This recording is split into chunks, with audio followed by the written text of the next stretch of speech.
الحمدللہ رب العالمین والصلاة والسلام علی رسولہ الکریم وعلی من تبعہم بإحسان الی یوم الدین اما بعد۔ قابل صد احترام معزز حضرات علماء کرام اور یہاں سیالکوٹ کے میرے انتہائی واجب الاحترام برادران اسلام، السلام علیکم ورحمۃ اللہ وبرکاتہ۔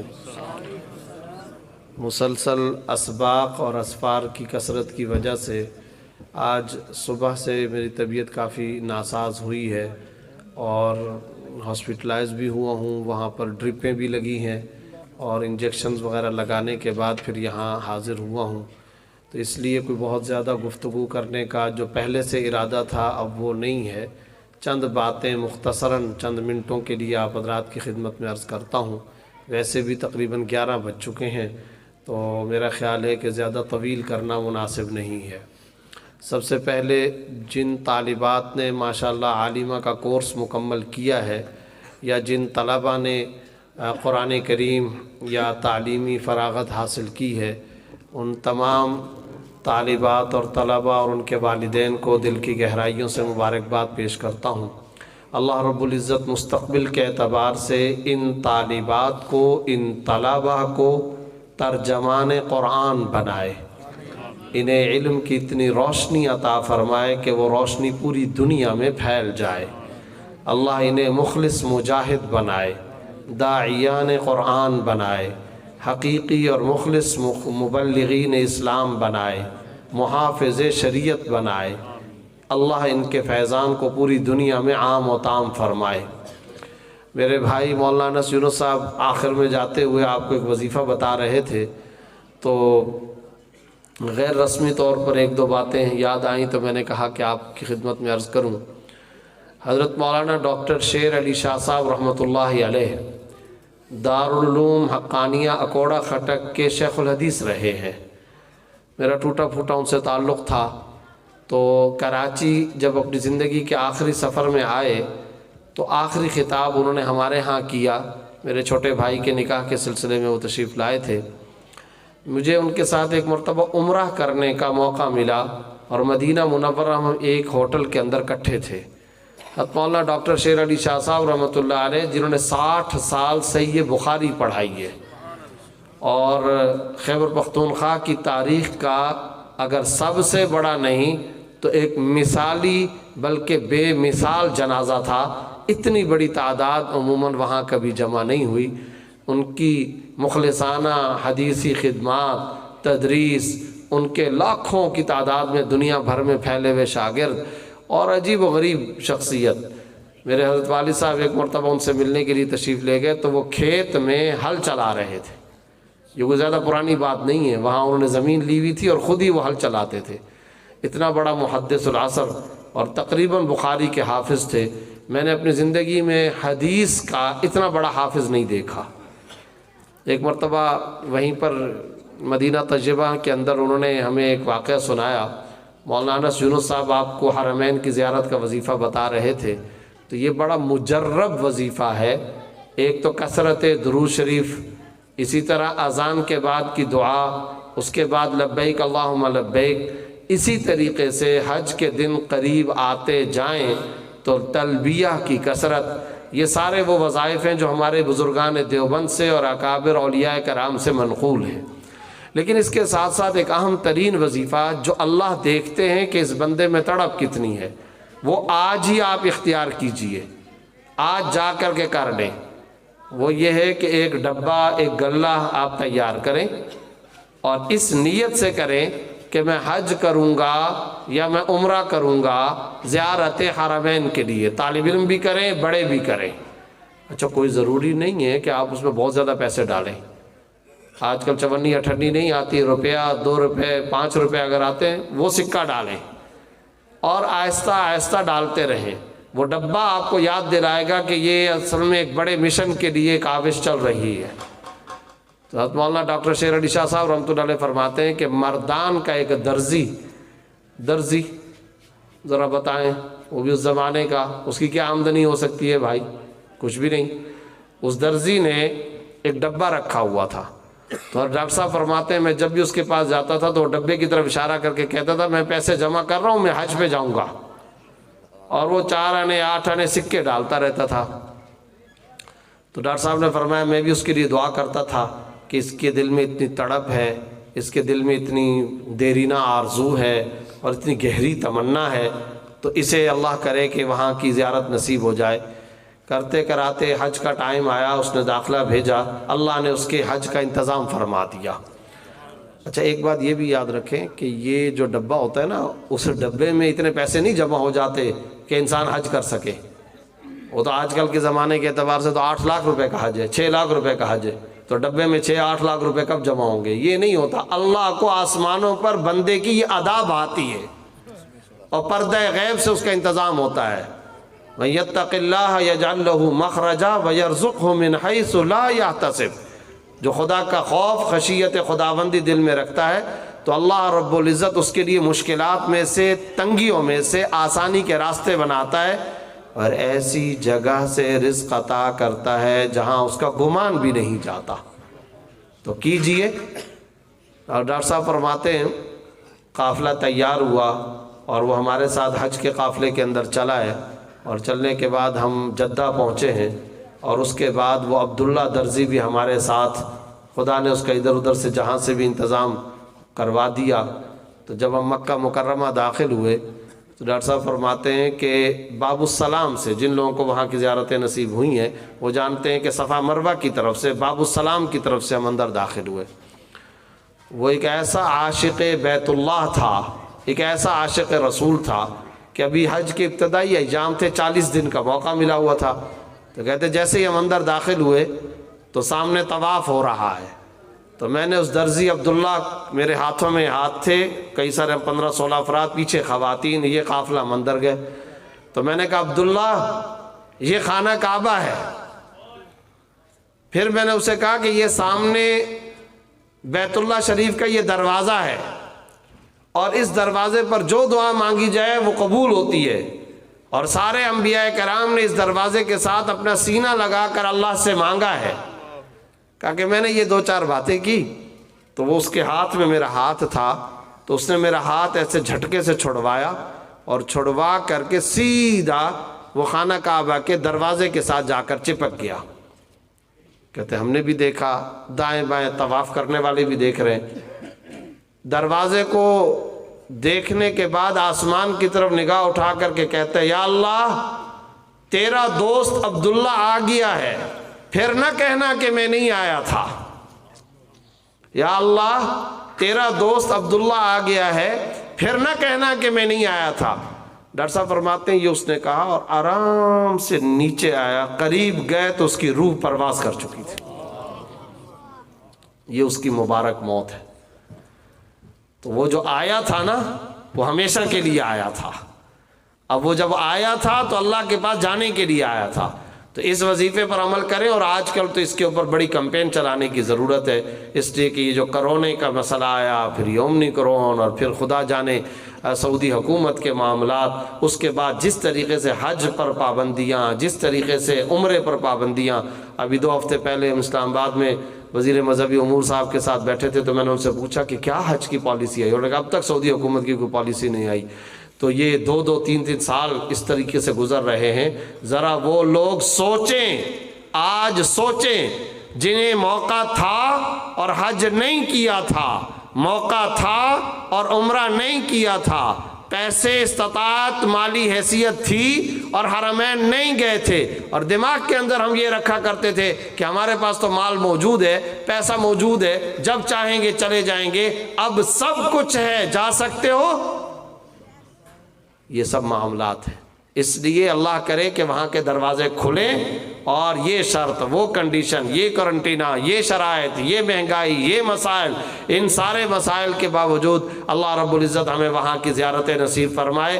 2 کام کر لیں زیارت کے لیے، ایک ڈبہ تیار کر لیں، اور جسے خدا نے حیثیت دی ہے عزم کریں، جیسے دروازے کھلیں گے آسانیاں پیدا ہوں گی، ہم حرمین کی زیارت کو جائیں گے۔ سب عزم کرتے ہیں؟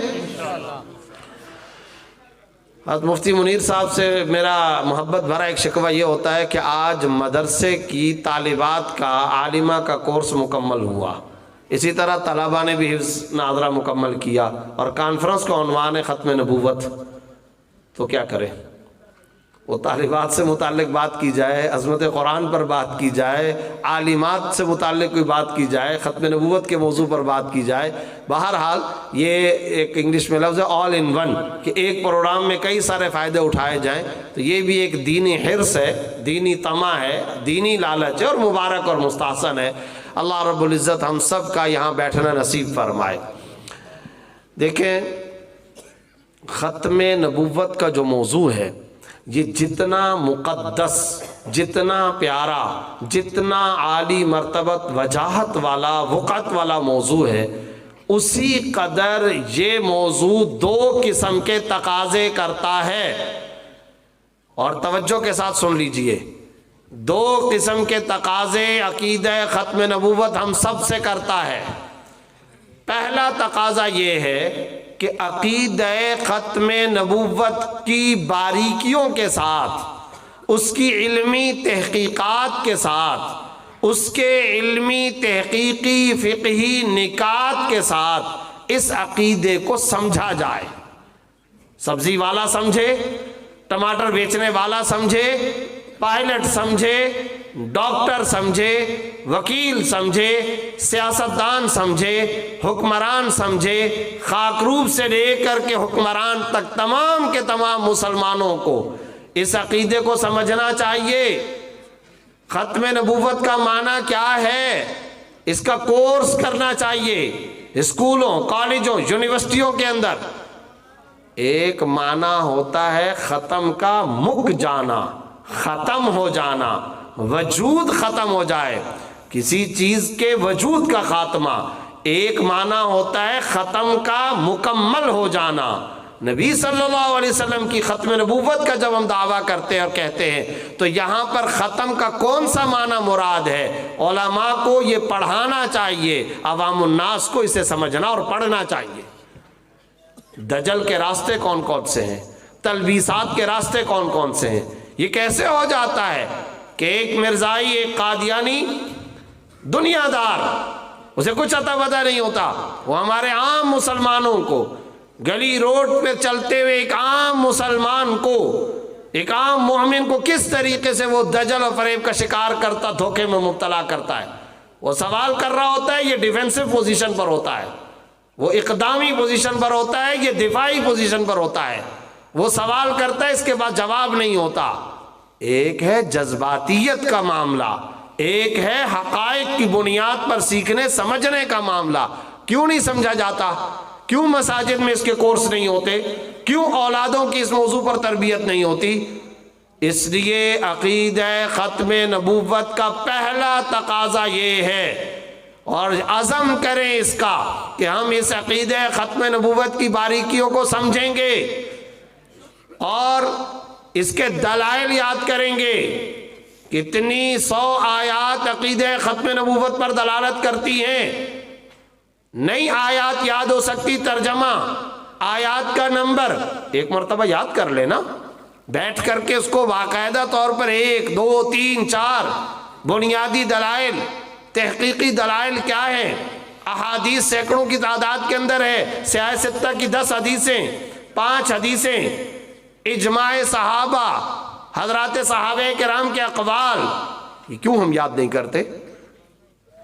میں نے بدین کے اندر بھی جا کر کے کہا، کنری کے اندر بھی جا کر کے کہا، وہاں ختم نبوت سے متعلق کئی ساتھیوں نے کہا کہ قادیانیوں کی یہ یہاں ریشہ دوانیاں چل رہی ہیں، وہ اس طرح سے تبلیغ کرتے ہیں۔ میں نے کہا چھوڑو جلسے کو، جذباتی تقریر چھوڑو، ایک بندہ یہاں پر ایسا نہیں ہونا چاہیے، دکان والا، ہوٹل والا، وکالت کرنے والا، ڈاکٹر، کسان، تاجر، وکیل، کسی قسم کے شعبہ زندگی سے تعلق رکھنے والا ہو، عزم کرے کہ ہم عقیدہ ختم نبوت کی باریکیوں کے ساتھ اسے سمجھیں گے۔ عزم کرتے ہیں انشاءاللہ۔ اس کے لیے کانفرنس اور جلسے کے بجائے کورس زیادہ مفید ہوتے ہیں۔ ان علماء کی یہ تشکیل ہے، جائیں پولیس والوں کو سمجھائیں، اسکول کے طلبہ کو سمجھائیں، پرائمری کے ٹیچرز کو سمجھائیں، بیالوجی، فزکس، کیمسٹری، ریاضی، انگلش، حتیٰ کہ منطق، فلسفہ، کئی سارے دینی موضوعات بعد میں ہیں، عقیدہ ختم نبوت کا سمجھنا پہلے فرض ہے۔ اسے سمجھیں، اس کی کمپین چلائیں، اس کی تحریک چلائیں، پروجیکٹر استعمال کریں، جدید نفسیاتی ذہنیت استعمال کریں اور بتائیں۔ اور جب آپ یہ حقائق کھولیں گے تو پتہ چلے گا وضو، نماز، روزہ، حج، تشہد، تحیات، قرآن کی پہلی آیت جا بجا آپ کو ختم نبوت کے دلائل نظر آئیں گے۔ اذان میں اشہدو ان لا الہ الا اللہ کے بعد اشہدو ان محمد رسول اللہ، اگر نبی کے بعد کسی پیغمبر نے آنا ہوتا تو اذان تو قیامت تک ہوگی، تو کسی اور پیغمبر کا تذکرہ کہاں سے آ سکتا ہے بھائی؟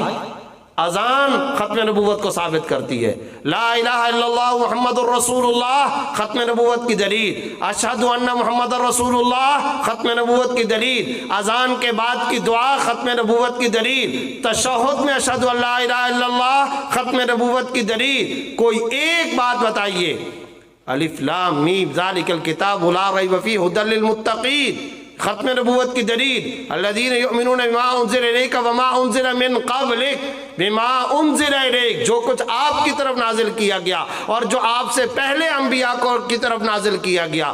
تو محمد مصطفیٰ کے بعد کا تو کوئی تذکرہ نہیں ہے۔ قرآن ختم نبوت کے دلائل کا مجموعہ ہے۔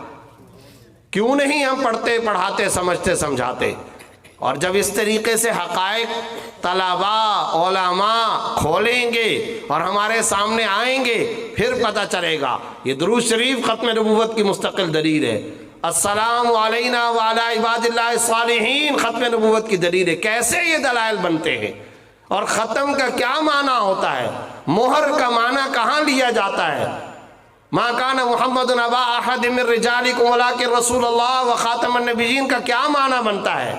اور اس کی کتنی قسمیں بنتی ہیں؟ اور اگر وہ قسمیں ہیں یا نہیں ہیں؟ اور یہ جو ہمارے ہاں کہا جاتا ہے ذلی، بروزی، الہامی، کشفی، کچھ نہیں، سب ڈھکوسلے بازیاں ہیں۔ یہ کوئی ختم نبوت کی قسم نہیں رہی ہے۔ اور یہ عقیدہ اس قدر حساسیت رکھتا ہے، اللہ کو جہاں یہ بات برداشت اور پسند نہیں میرے ساتھ کسی کو شریک کیا جائے۔ عقیدہ توحید کا مطلب صرف یہ نہیں ہے کہ اللہ کے ساتھ کوئی شریک نہیں، عقیدہ توحید کا ساتھ میں یہ بھی مطلب ہے کہ نبی کا منصب ختم نبوت ہے، اس میں بھی کوئی اور شریک نہیں ہے۔ توحید اللہ کی نسبت سے بھی مطلوب ہے، توحید ختم نبوت کی نسبت سے بھی مطلوب ہے۔ وہاں پر بھی عقیدہ توحید اور وحدت کا عقیدہ مطلوب و مقصود، یہاں پر بھی وحدت کا عقیدہ مطلوب و مقصود۔ اور یاد رکھیے، یاد رکھیں اس بات کو، نبی صلی اللہ علیہ وسلم کی آپ تعریف کریں، بہت اچھا کام ہے۔ ابھی نعت پڑھی جا رہی تھی، بہت اچھی بات ہے۔ آپ نبی صلی اللہ علیہ وسلم کی تحسین کریں، بہت اچھی بات۔ نبی پر دعائے رحمت بھیجیں، درود و سلام، بہت اچھی بات۔ لیکن یاد رکھیے، اس دور کا سب سے بڑا عاشق رسول وہ جو ختم نبوت کے عقیدے کا پرچارک اور سپاہی ہے۔ وجہ کیا ہے؟ اسلام اور احادیث یہ اقوال نبوت ہیں، یہ نبی کے اقوال ہیں، نبی کا قول ہے۔ اور ختم نبوت نبی کا منصب و مرتبہ ہے، ذات نبوت ہے۔ آپ کا بھائی ہے، اس سے کوئی افسری چھین رہا ہے، اس کا منصب، اس کا مرتبہ، اس کا درجہ، اس کا مقام چھینا جا رہا ہے۔ آپ بھائی کی تعریف کرتے ہیں، یہ میرا بھائی اتنا اچھا ہے، اس کے لیے برکت کی دعا ہے، اس کے لیے شفقت کی دعا ہے، اس کے لیے میں رحمت کی بات کرتا ہوں، میں اس پر سلامتی بھیجتا ہوں، بہت اچھی باتیں ہیں۔ اور بھائی، اصل بھائی کی خدمت کا بنیادی تقاضا یہ ہے، جو منصب اس سے چھیننے کی کوشش کی جا رہی ہے وہ ہاتھ کاٹو، اپنے بھائی کے منصب کا تحفظ کرو۔ یہی ہے یا نہیں ہے؟ ہم نبی صلی اللہ علیہ وسلم کی تعریف کرتے ہیں، بہت اچھی بات ہے، شفاعت رسول کا ذریعہ ہے، ہمارے عشق رسالت کا تقاضا ہے، لیکن قادیانیت کا فتنہ، مرزائیت کا فتنہ، یہ وہ خطرناک فتنے ہیں جو منصب نبوت پر ڈاکہ ڈالنے کی کوشش کرتے ہیں۔ ارے تعریفیں، نعتیں اپنی جگہ، تحسین کے کلمات اپنی جگہ، رحمت کی دعائیں اپنی جگہ، آؤ اور میدان کے اندر آ کر کے ہمیشہ کے لیے اس بات کا عزم کرو، کٹ سکتا ہوں، مر سکتا ہوں، گل سکتا ہوں، سڑ سکتا ہوں، پہاڑ سے نیچے گر جانا برداشت، سمندر میں ڈوب جانا برداشت، آگ میں جل جانا برداشت، مگر ختم نبوت کے عقیدے پہ کبھی سمجھوتا نہیں کروں گا۔ اصل یہ عشق رسالت ہے۔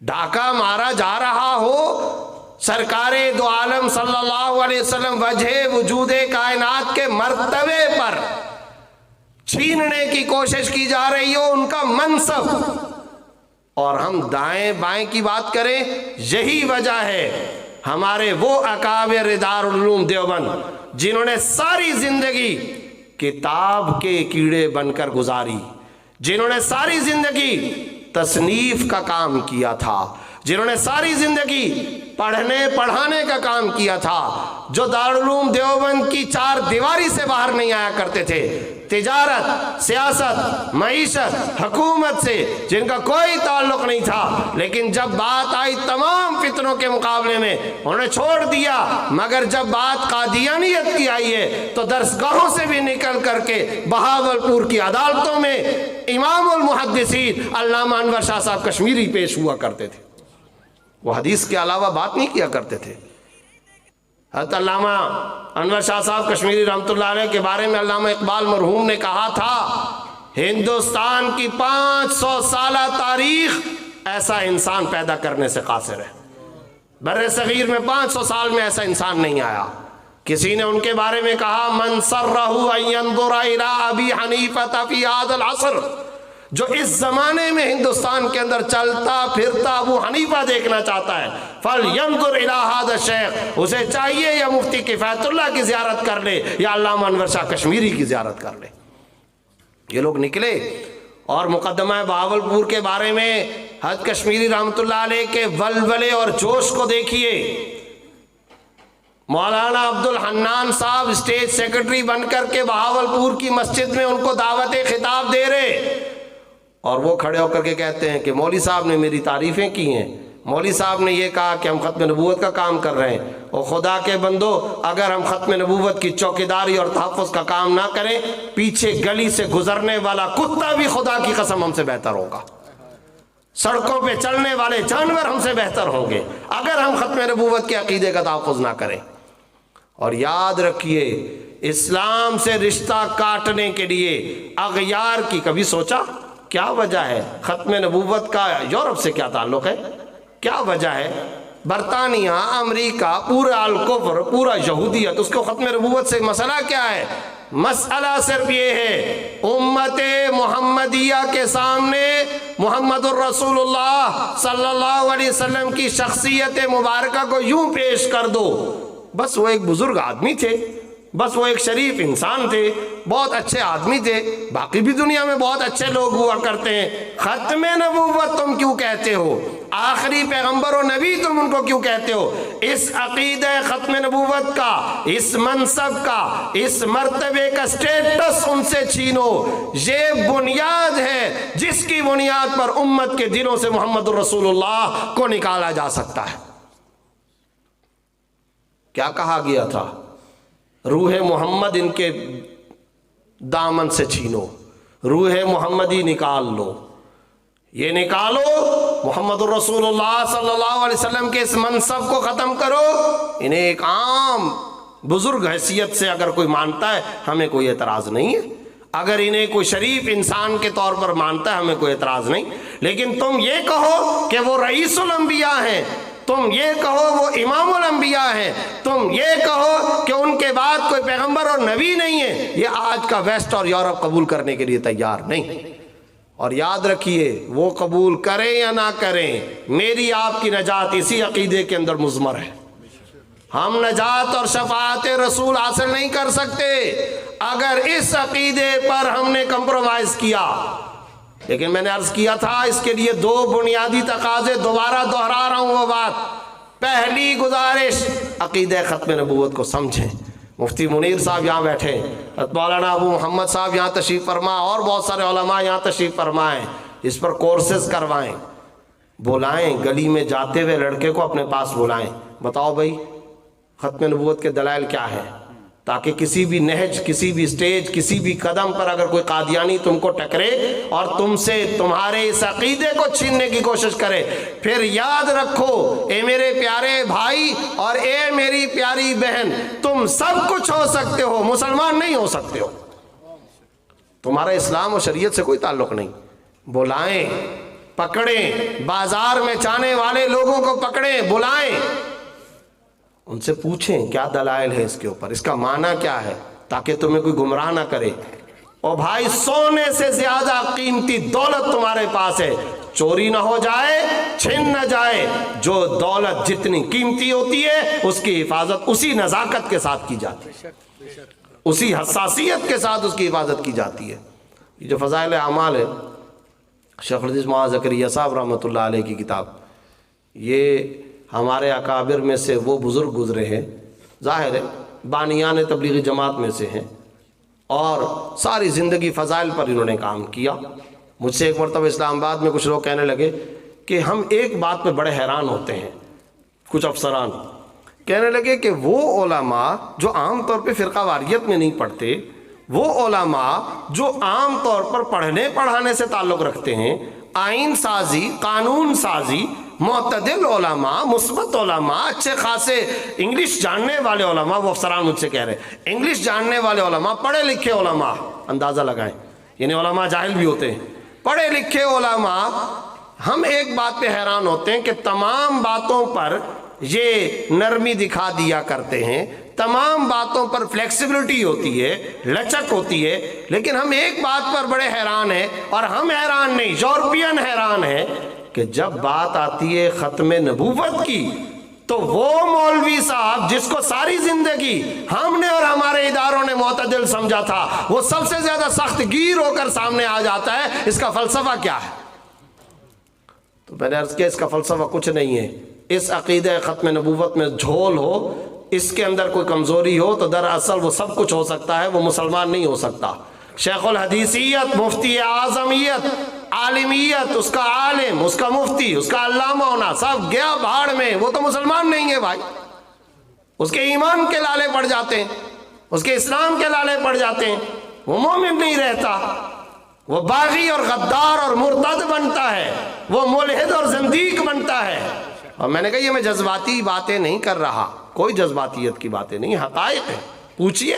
جو آپ حضرات اس عقیدے کی حساسیت کا اندازہ لگائیے، امام ابو حنیفہ رحمۃ اللہ علیہ نے، امام محمد رحمۃ اللہ علیہ کی یہ روایت ہے، امام ابو حنیفہ رحمۃ اللہ علیہ نے لکھا ہے، فرمایا کوئی شخص اگر اپنے زمانے کے اندر یہ کہے کہ میں نبوت کا دعوے دار ہوں، یا میں محمد مصطفیٰ کے بعد پیغمبر اور نبی ہوں، اگر اگلا شخص اس سے کہے کہ تو اپنی نبوت پر دلائل پیش کر، یہ شخص بھی کافر ہو جائے گا، اس لیے کہ دلائل طلب کرتے ہو۔ اس کا مطلب یہ کہ تمہیں عقیدہ ختم نبوت پر شک تھا، اس کا مطلب یہ کہ تمہارے دماغ کے کسی کونے کے اندر کوئی سافٹ کارنر بھی موجود تھا، اس کا مطلب یہ ہے کہ تم یہ کہتے ہو امکان ہو سکتا ہے، اس کا پاسبلٹی ہے، ممکن ہے، تم یہ لبوں اور ہونٹوں کو ہلا کر کے کہو گے اے مدعی نبوت تم اپنے نبوت پر دلائل پیش کرو، یہ کہنے، یہ ڈیمانڈ اور مطالبہ کرنے پر تم دائرہ اسلام سے خارج ہو جاؤ گے۔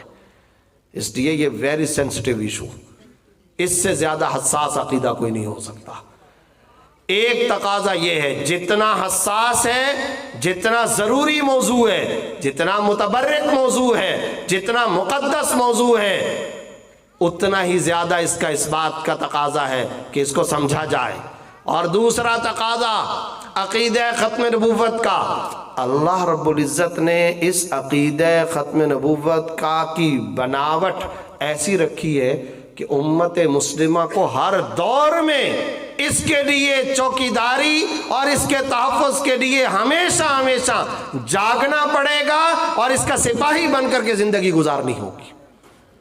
ایسا نہیں ہے، دیکھیں کعبہ ہے نا، بن گیا، اب کعبے کی حفاظت کے لیے مجھے اور آپ کو، ہم کو زیادہ فکر مند نہیں ہوتے۔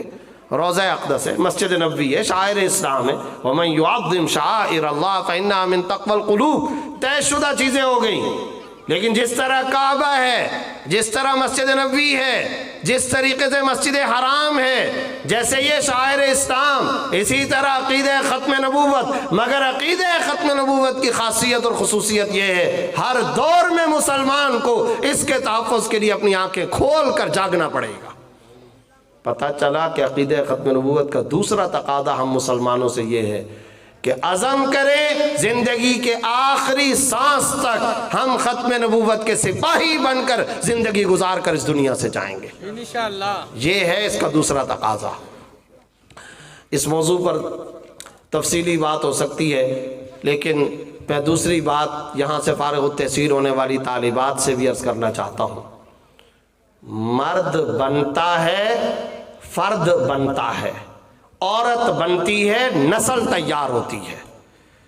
ان خواتین کے لیکچرز، ان خواتین جو مدارس بنات سے فارغ التحصیل ہوتی ہیں، ان کے بیانات، ان کی تقاریر، ان کے خطبات ہماری اپنے قبائل میں، کمیونٹی میں، برادری میں، خاندانوں میں، سڑکوں، ہماری گلیوں میں، دائیں بائیں کے اہل محلہ میں کیوں نہیں ہوتے؟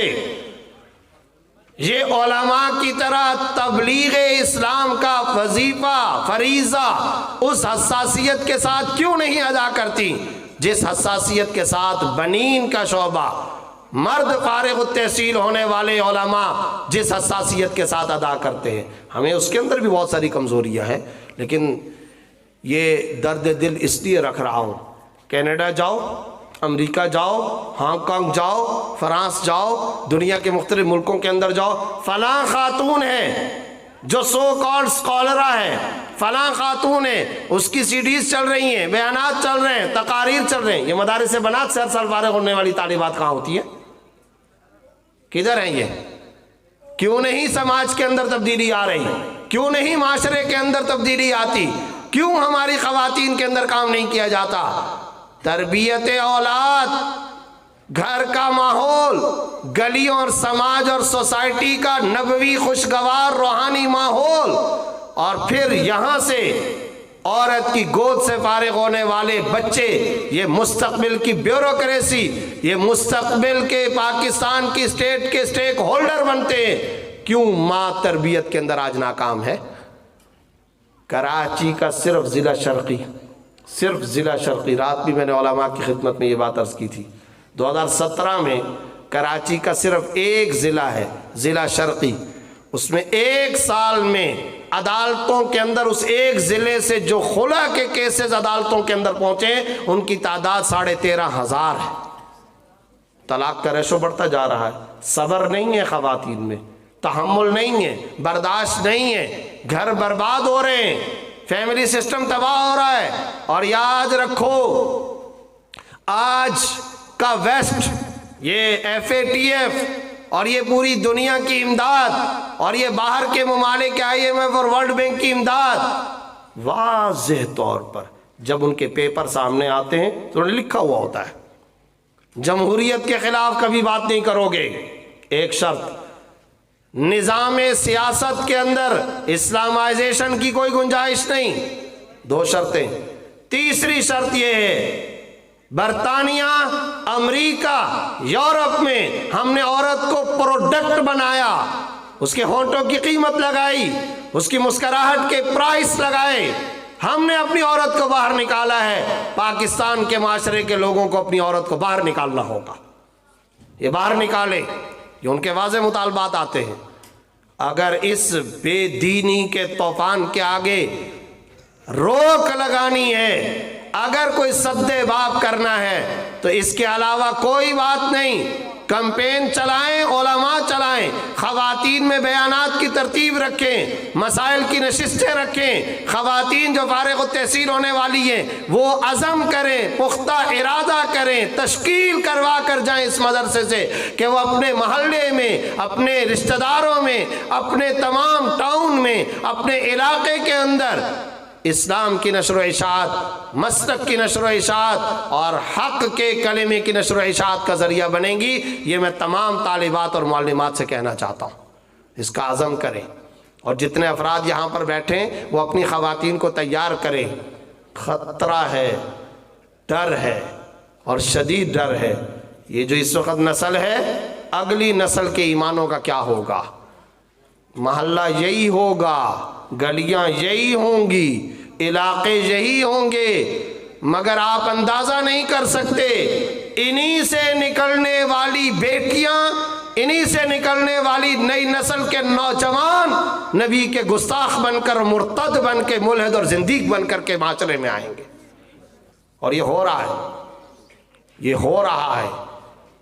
جائیے جا کر کے بلوچستان کی کئی یونیورسٹیاں، میں نام بتاؤں گا آپ کو، پنجاب کی کئی یونیورسٹیاں، کئی ملٹی نیشنل کمپنیوں کے زیر اثر کام کرنے والیاں والے کئی کالج، ان کے اساتذہ کس قسم کے زہریلے انجیکشن نئی نسل کو لگا رہے ہیں، کیا کیا زہر بھر رہے ہیں۔ میں آپ کو آج سچ کہتا ہوں، جب یہ حقائق سامنے آتے ہیں تو بعض اوقات ہمارے بعض اہل علم یا علماء ساتھیوں کا یہ نعتیں اور یہ نظمیں اور یہ نعرے اور یہ مسکراہٹیں اور یہ قہقہے، ان پہ بڑا دل کڑتا ہے۔ یہ بھرے پیٹ کی کہانیاں ہیں بھائی۔ طلیطلہ کی تاریخ یاد رکھو، غرناطہ کی تاریخ یاد رکھو، سقوط بغداد کو یاد رکھو۔ عرب ممالک سے داڑیاں ٹوپیاں ہٹ گئیں، عرب ممالک۔ سعودیہ کے بے دینی کے احوال سامنے نہیں آ رہے؟ کیا ہو رہا ہے سعودی عرب کے اندر؟ رہ کر لے دے کر ایک سعودی عرب رہا تھا، کیا صورتحال ہے؟ جائیے، میں یورپی ممالک کی بات نہیں کر رہا، عرب ممالک کی حالت زار جا کر کے دیکھیے۔ 10-10 ہزار افراد کے مجمع میں آپ کو داڑھی نظر نہیں آئے گی، ٹوپیاں نظر نہیں آئیں گی، مساجد ویران ہو گئی ہیں۔ کتنے عرب ممالک آج تک شاپنگ سینٹر کھل گئے، ہسپتال کھل گئے، اسکول کھل گئے، کرونا کے چکر میں مساجد آج تک بند ہیں ان ممالک میں، اور کوئی زبان سے ایک کلمہ بھی ادا نہیں کر سکتا۔ کلمہ ادا کرے گا مغرب سے پہلے جیل کی سلاخوں کے اندر جائے گا۔ یہ پورا ایک سسٹم چل رہا ہے، ایک پورا نظام چل رہا ہے۔ خدا را اہل علم اس کو حساسیت سے لے۔ یورپی ممالک رہے اپنی جگہ پر، جو عرب ممالک ہیں وہاں پر اس وقت پردے کا ریشو کیا ہے، فیملی سسٹم کی تباہی کا ریشو کیا ہے، طلاقوں اور خلا کا ریشو کیا ہے، داڑیاں، ٹوپیاں، پگڑیاں، علماء، مساجد، مدارس کے خلاف کس منظم اور کامیاب انداز کے اندر وہاں پر کام ہو رہا ہے، میں اور آپ اس کا اندازہ نہیں لگا سکتے۔ اس لیے برائے کرم ایمرجنسی نافذ کیجئے، اپنے گھروں میں دینداری کی ایمرجنسی، روحانیت کی ایمرجنسی، علماء ہنگامی بنیادوں پر کام کریں، پوچھا جائے گا ہم سے، قبروں میں سوال ہوگا، اور کوئی کسی قسم کا جواب ہمارے پاس نہیں ہے۔ اس کو جس حساسیت کے ساتھ لینے کی ضرورت تھی، ہم اس قدر غفلت اور کوتاہی کا شکار ہیں۔ اللہ رب العزت مجھے اور آپ کو اس کی توفیق عطا فرمائے۔